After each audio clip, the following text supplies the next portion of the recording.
All right, hello everybody. Welcome to Karina Lanta Mentorship here with another video. So in this video, we're gonna show how we can turn $0 into $5,160.71 in an instant without making more money. And if you think this is clickbait, well, let me ask you this: is it clickbait if it's actually true?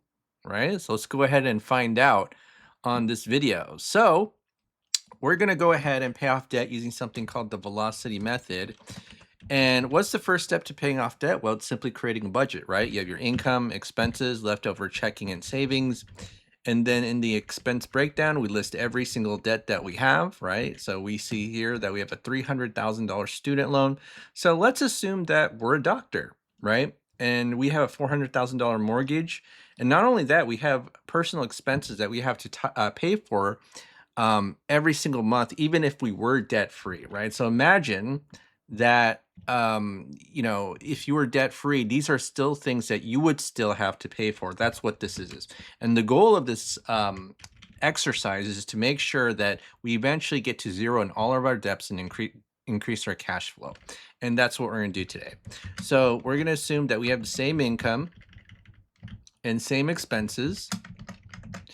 And then what we're also going to do is do something crazy, which is intentionally not save money. See, on the left side, in the average American banking scenario, we're encouraged to put our leftover money in our checking and savings. If we don't have any money in our checking and savings, we are socialized to feel really, really bad. Whereas in the velocity method, what we're going to do is actually deliberately not save money and put it into something called a line of credit.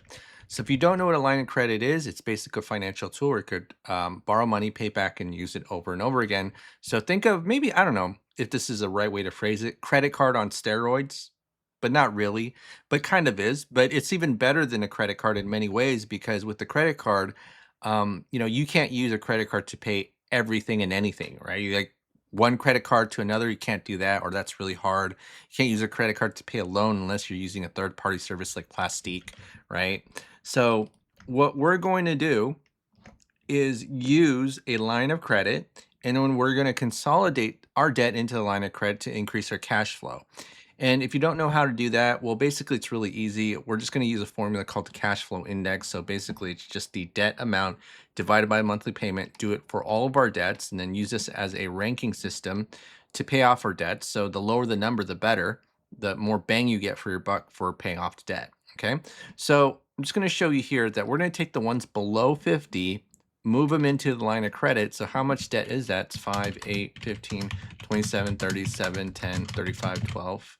15, and then I'm going to sum it up. And so that's $164,000 of credit card debt. Now I want to just show you this. If we move this $164,000 of credit card debt into a line of credit, well, it's like doing a balance transfer, right? So these payments just go away. 0, 0, 0, 0, 0, 0, 0, 0, 0, 0. And now we literally turned $0 into $5,160.71 without doing a thing, right? We just needed a line of credit. Now, I'm gonna be honest with you. If you go to a bank and you need money and you're broke, they're never going to give you a line of credit because banks don't lend money to people who need it.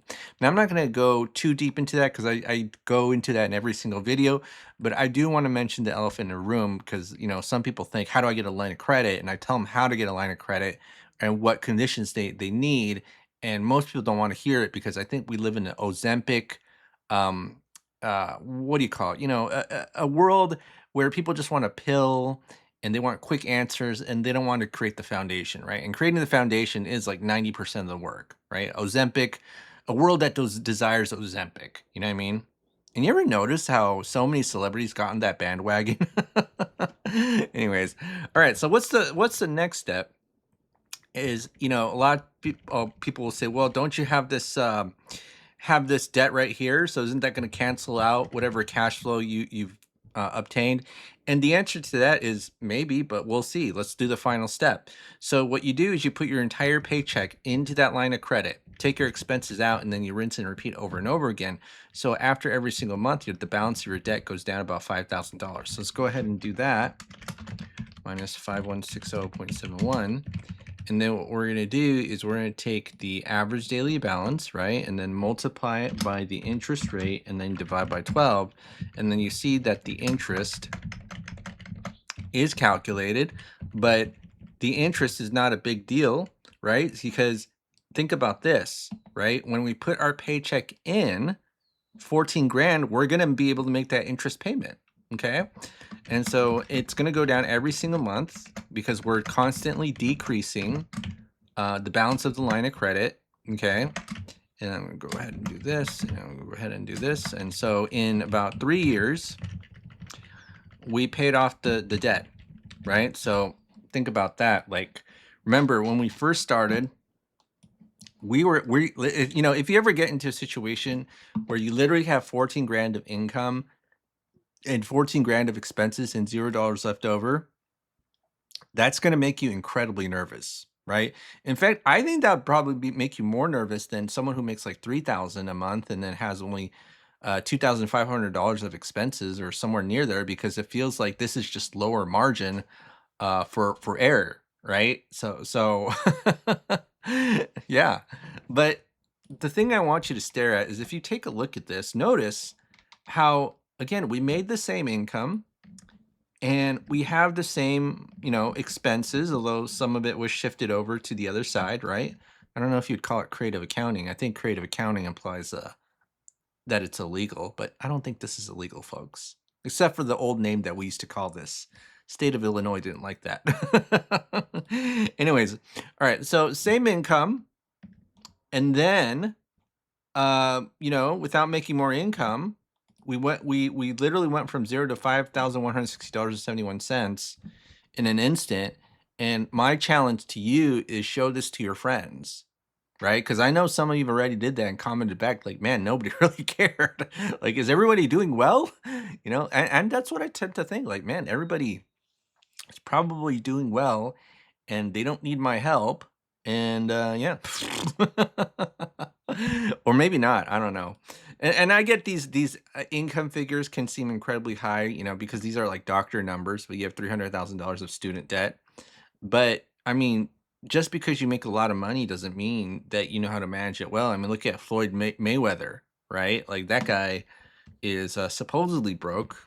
Is Floyd Mayweather broke? Right? Significant, well-publicized financial and legal challenges, despite generating over 1.2 billion career earnings, got into a lot of trouble, right? Guy got into a lot of trouble. All right, so now he blew through 750 million. Okay. All right, so now this is what we're going to do. We're going to now strategically pay off these other debts. So yeah, so we're going to follow the cash flow index. And if you don't know, like, the general rule of thumb with the cash flow index, anything under 50 you want to pay off. 50 to 100 is like caution zone, and anything over 100 you definitely don't want to pay off early, at least. So what we're going to do is we're going to follow that cash flow index, and we have a loan calculator right here.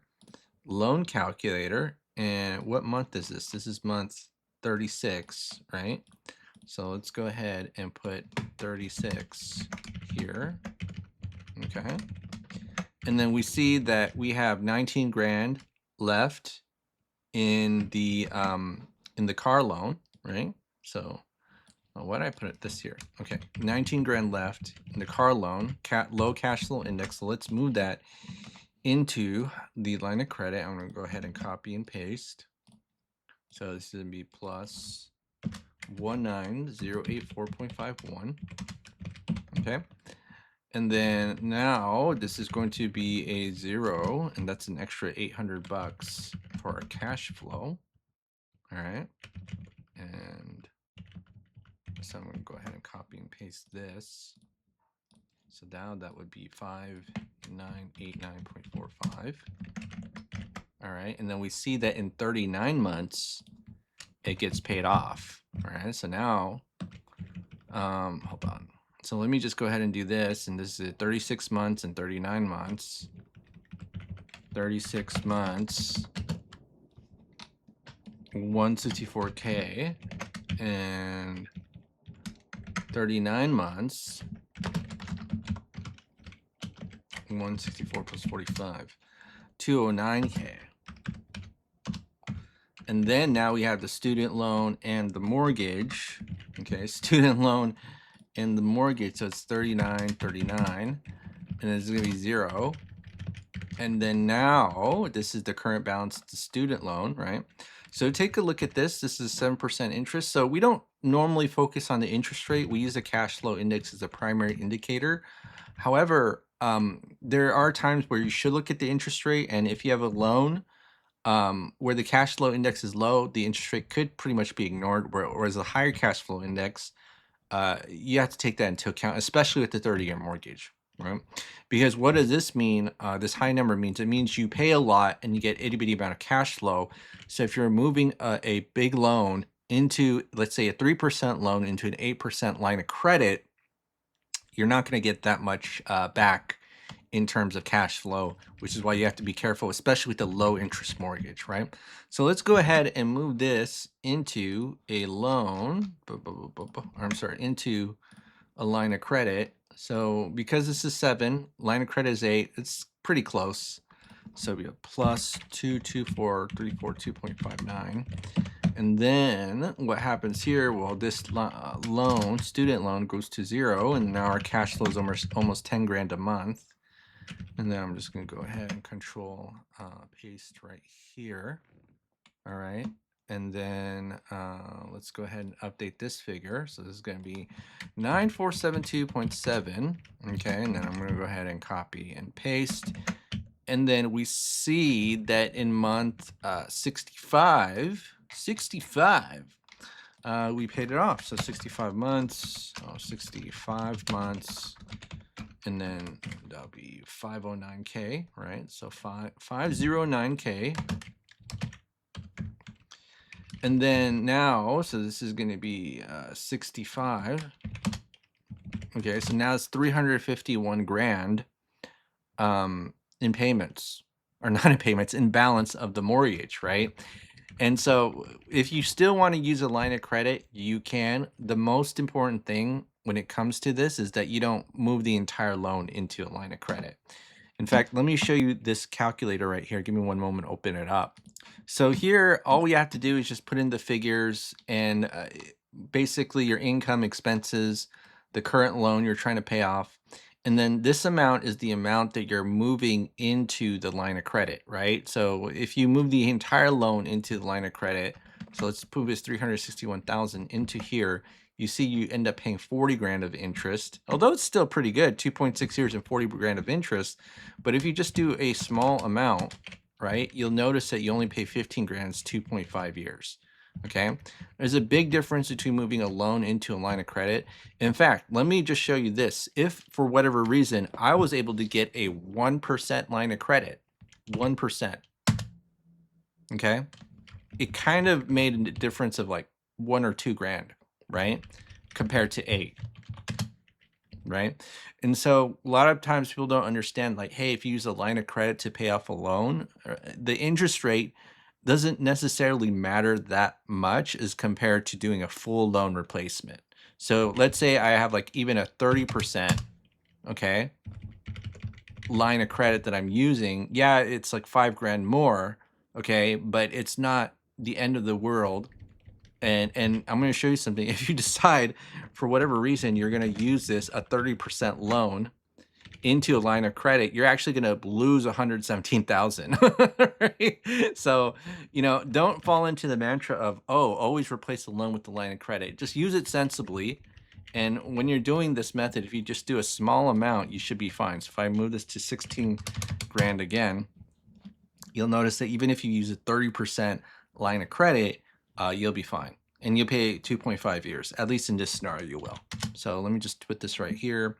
So 2.5 years, I'm just going to do this. So it should be 0. It should be 65 divided by 12 plus 2.5. And that's 7.92 years. And then we are debt free. Debt free. Okay, now we're debt free. Oh my goodness. 11 grand in cash flow. 11 grand. Whoa. Well, folks, in day one, we started from 0 to 5,000. I want you to show that to your friends and family and tell me what you think. Now, I know there was already one person who did that. It's like they didn't, I showed these people how to pay off my debts and, they didn't even try. It's the frustration of living in modern society where people want to take shortcuts and do things wrong rather than just, if you do things right, it's actually easier, believe it or not. Okay, well, that's it for today or this video, folks. Have a great day, and I will see you all in the next one. And let me know if this video is actually clickbait or not. Let me know in the comments because I don't think it's clickbait because I was being truthful. Because isn't clickbait just you having to kind of somewhat be deceptive with the thumbnail? I don't think I'm deceptive. Okay, all right, well, folks, off to the next video. Bye bye.